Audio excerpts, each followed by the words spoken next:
In this video, I'm going to teach you how to move elements in Elementor. So in order to do that, first you need to head over to elementor.com. From in there, you should be able to see two options. You can either create an account by clicking on the Get Started, or you can log in by clicking on the Login option if you already have an account.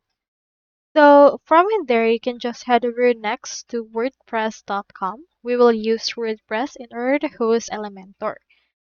Same thing, click on the Get Started option or click on this login option that we can see right here. Since I already have an account on both of them, let me head over and click on this login. Now this is the website that I currently have with them. I have created this using WordPress Elementor. In order to move elements into this, what you can do is you can just head over and then select the element and then drag and drop them wherever you want to put them.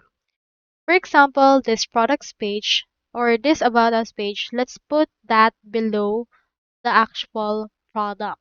So drag and drop it. And as you can see, it changes. So it's actually quite wrong. So let's head over and input that into the correct place right there. And you should be able to see it like this. So for example, you can also change up the actual layout and have it out of the container. For example, this GIF, just drag and drop it as well on wherever you want to put it. And then you can actually create a new GIF that will have it. For example, I have in here these images. This is actually on the grid, so you can actually copy this right here and change up its orientation based on this part. Same thing will be done using this. For example, I have in here this container and I want to move it up.